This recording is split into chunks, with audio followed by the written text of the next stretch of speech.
Hello and welcome to episode 4 of Up the Posh. I'm Kev and you are joining me for a live com of Peterborough United versus Everton in the second round of the Capital One Cup.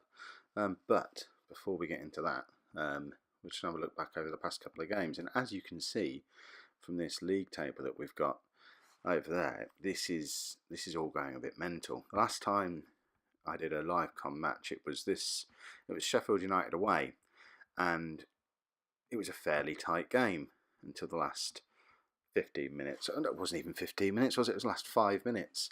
We were 2-1 up with 5 minutes to go, and I was starting to get a little bit nervous on the feed, and then it just went a bit nuts with 3 goals in those last 6 minutes for a 5-1 away win against a team that was supposed to be the promotion favourites. But it's just getting sillier from there. We followed that up 3 days later with a 6-1 home win against Doncaster. Now, bearing in mind, we'd started swapping and changing players around at this point. We've dropped Jermaine Anderson to give him a rest. We've still got transfer listed central defender Sean Brisley in there. John Taylor, who'd been scoring a goal a game up to this point, was injured, so Marcus Maddison came in for him, bagged 2 goals for himself in the first half hour before going off injured himself. And Connor Washington, from this advanced playmaker role that he's got just behind Leanne Gold, picked up a hat-trick. 6-1 home win when everyone's starting to get a little bit tired. Just insane. And then it carries on. Because by the Saturday, we're away to Oldham now, who again, not a bad team at this level at all. You can see we're mixing up the team even more this time. So that back four, we've got the reserve right back in, Michael Smith. Michael Bostwick's coming in to play instead of Gabby Zakwani. So backup centre back. I mean, really, Bostwick, I'd consider him more a midfield player. That's where my plan to use him is. But he's drafted in to cover for Zakwani so he can get a rest to get him ready for the Everton game. Rotating around the midfield again. We've got Taylor back in the side. But everyone's getting so tired. But Leanne Goal, another couple of goals. And this guy, I'm just confused because if we look at what the assistant manager thinks for him, he says, yeah, good player for a Vanarama Conference team, might end up being a good League Two striker at some point in the future. He's only 20 years old, 4 League One games, 4 Football League games in his career. Oh no, there we go, he had a couple for Wickham 3 years ago. But 4 games in League One this season, 6 goals, an average rating of 8.45 in just 4 matches. He's certainly either performing massively above where he's supposed to be, or I don't know, is the assistant manager wrong? Looking at his stats, he's playing as a complete forward on a support instruction, and even looking for his stats, he shouldn't be tearing up the division the way he is. I mean, some of these numbers are scary low. The amount of goals he's getting from headers, and the lad can't head according to this. You know, he's got a good jump on him, but his actual heading itself isn't any good. He can't shoot from range. His finishing's okay. He can't pass the ball. He's got poor decisions. He's got poor composure.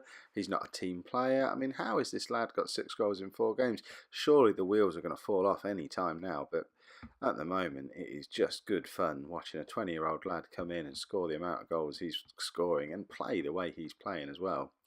It's awesome.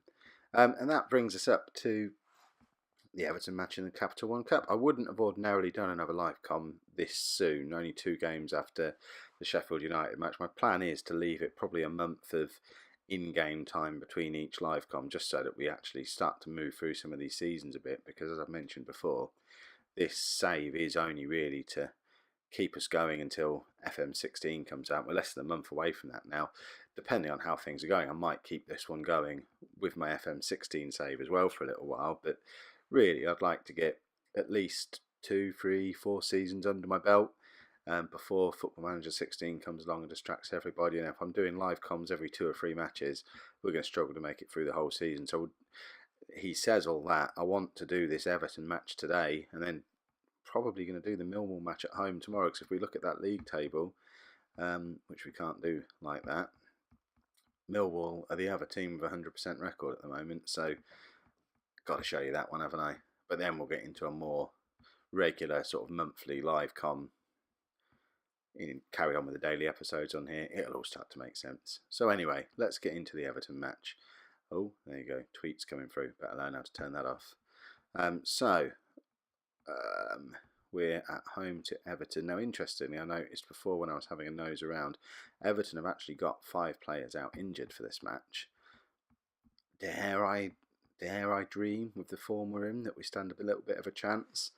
I've had a little tweak of the format of the team again, trying to rotate the squad as much as I can. We are on a paper thin squad, but I've made 4 changes actually. A complete new back 4. Got Stephen Darby and Gabby Zakwani coming back in as first choices at right back and centre back. But then ideally, I would have liked this game to be another week further down the line to give Jack Baldwin a chance to get a little closer to fitness. He's still not really where I'd want him to be. Coming back from quite a long injury, not close to match fit. I don't think it's the game to bring him for. So I brought Alex Davey back in for Sean Brisley. And then Cozzy and Clay, he's getting a little bit tired. I want to really save him for the league. And Adam Chickson has done quite a good job when he's deputised for him in the past, so I brought him in at left back. In the midfield, we've got Gary Gardner's out injured, which with Jack Collison injured as well, we are running a little bit light on central midfielders. Bostwick played at the weekend at central defence and is now tired, not really able to bring him in. So I'm actually dropping Chris Forrester back. He's previously been playing either as an inside forward or the advanced playmaker role. Dropping him back into midfield alongside Jermaine Anderson so that we can drop Nathan Doyle down to the bench, because he's suffering from playing a couple of games on the bounce, getting a little bit tired. And then this front 4 at the moment, really, it's picking itself. There's not really any way Forrester would have got in any further forward, hence dropping him back there because he's probably too good to leave out the team. But Maddison, Washington, Taylor, Angol, they're all scoring goals. They're all playing well. It's just a fantastic combination for a front 4. We've got the right-footed Taylor on the left, the left-footed Maddison on the right. Washington, just no one's picking him up at this level, and he's just able to drift around wherever he wants. You see him in the highlights all over the width of the pitch, and Angol's just hovering around in the 6-yard box, knocking in chance after chance. So let's roll the dice, see what happens against Everton. This could go one of 2 ways, I guess. If we do catch them on a day when they are struggling with their injuries and the form we're in, you never know. Bookies say we're only 3-1 to have a chance at it, so it might be one of those times where we can come away with a crazy upset. But obviously we've got to expect to get stuffed in this kind of match. What am I saying? We're focused on what we want to do today. Right, they're playing a very similar lineup to what we're playing. I mean, look, they're not, for a team that's got 5 first-team players out injured, I'm struggling to see a weakness in that side. Obviously missing John Stones, but other than that, who's missing from that side? They should be hammering us. They're probably going to. Let's apply our assistant advice. This is the problem of having the team talk set to automatic. I probably wouldn't have said pick up where you left off last time. I would have just said go out and enjoy it, but that seems to have motivated the lads, so you never know. I think I need to, I'm just going to switch this back to the 2D classic view because I was watching some highlights of previous matches in 3D, just because that's the kind of thing I do in between videos. Stick the stats back on. Let's see what happens. Well, we've not conceded a goal yet. Rate 6. How is Maddison offside there? I don't understand that. I don't like the fact that the referee and both goalkeepers all seem to be wearing the same colour, and the linesman. This might just be my colour blindness kicking in, but that's just going to confuse me when the referee drifts out wide towards the linesman or he's in close with the goalkeeper. There you go. 5 minutes on the clock. That kind of answers our question. It's going to be one of those days. And that's just easy. Look at that. We shouldn't be letting that cross come in. We shouldn't be leaving him unmarked. That's against our top centre back as well. Gabby Zakwani's better than that. He shouldn't be leaving Lukaku completely unmarked like he did there. But what you're going to do is just a different class of player that we've not come up against yet. Barkley with loads of space. Anderson couldn't close him down. We've got to stop Baines getting the room. He's got to put crosses in on that left-hand side. He is causing all kinds of trouble, and that again, very similar to the first goal. I mean, obviously, it's gone back out to Pienaar to put the cross back in again, but ultimately, both of their goals have come from a Leighton Baines cross and Lukaku's nodding him in. And he's just having a whale of a time unmarked on the end of that edge of that 6-yard box. And considering we've kind of got our stronger defenders over on the right-hand side with Darby and Zakwani over there, you'd like to think that between the two of them they could close down Leighton Baines, but I guess maybe the problem's further forward. Marcus Maddison might need to either drop a little deeper, or we might have to look at a player who's a little more defensively minded out there. It might even be a game where we should be looking at putting Chris Forrester out on that wing, just purely because he is a little more defensively minded. Might have a better chance of tracking back with Leighton Baines, although really, with 12 minutes on the clock and being 2-0 down, that ship's kind of sailed. They've got all the possession. They've already had six shots. They are absolutely dominating us. This is the thumping we've been due, and it was going to be interesting now to see what impact a game like this with the strongest team we could put out is going to have on our league form, because we've been bubbling with confidence game after game in the league, banging in lots of goals. But now here we are, less than 20 minutes on the clock. Leighton Baines with yet another assist. Third cross from him, third header, 3-0 down, only 18 minutes on the clock. And I thought he was going to stick a free kick in there as well. I have never, in all my years playing Football Manager games, seen a team this torn apart by a fullback. But Leighton Baines is just destroying us. I don't know, is it the done thing to put someone man marking a fullback? what is that even gonna? I don't know. There we go. Oh, we've actually got. Are we actually going to get an attack? Washington. There you go. Get the ball out to Derby. Let's get that in. Oh, Marcus Maddison. He must have heard me talking about threatening to take him off. And I like the justice in the fact that that's come down Baines' wing. Baines caught massively out of position. Derby's got in behind him. And Maddison with a lovely right-footed finish. There you go. Could we? If Baines carries on spending all his time forward like that, you never know. Maddison did excellent there. Oh, and he really did deserve to finish that off, because he beat his man brilliantly there. But we've still got the ball. This attack's still on. Chickson possibly able to get... No. There we go. Derby going to put the cross in now from the corner. And that man Baines again is clearing. Right, we need to get this ball forward. I don't like these highlights. So we've got the ball right on the edge of our own penalty area, but we're struggling to get it out of our half. Maddison again though. Chickson, no. I apologise for all the text messages that are coming through on my screen there. I really do need to work out how to turn that feature off when I'm doing videos in future. Ignore my lack of professionalism. We're drifting on to half time. This is actually a better situation than I was expecting 20 minutes into this match. Half time, only 2 goals in it. You know, we've still got an outside chance here. I'm just wondering, what should I do? Because Maddison is our only attacking threat.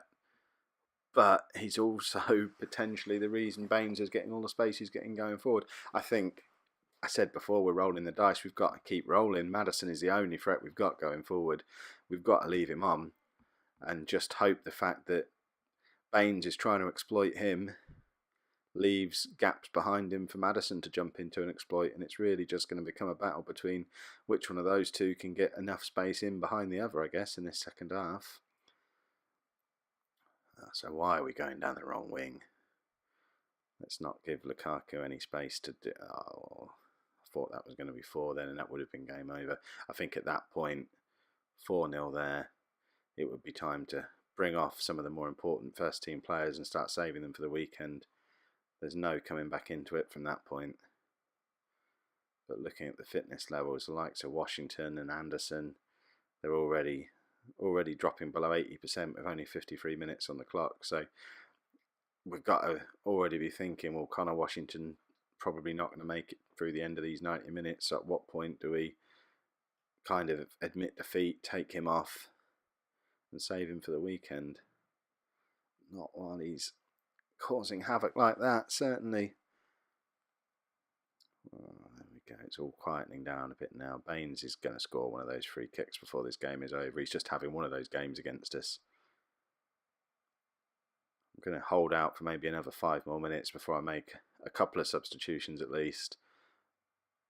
Really have got to try and remember that we're supposed to be focusing on the league, and the longer this game goes on, the longer Everton's massive fitness advantage is going to become more and more telling. And I think if we were going to get back into this game, it was going to have to be early in that second half, and that ship seems to have sailed now. So I think it is the time to start conserving a few players for the weekend. So we need to pull Connor Washington off. We'll give Harry Buteman a run out in that. In fact, no, I won't. I'll put Buteman back into midfield and put Forrester up into that attacking midfielder slot. Well, having said that, I might pull Forrester off as well. But then Forrester's not as likely as some of the others to play at the weekend. I think probably Leanne Goal. Let's have him off. Bring Sadlier on. Angol's scoring a lot of goals in League One. He's not had a sniff of anything against Everton. So let's give him a 20-minute rest so he's able to carry on where he left off on Saturday, hopefully. I'm a little worried about Gabby Zakwani as well, with hovering there on a yellow card. Now both of our centre-backs are on a yellow card.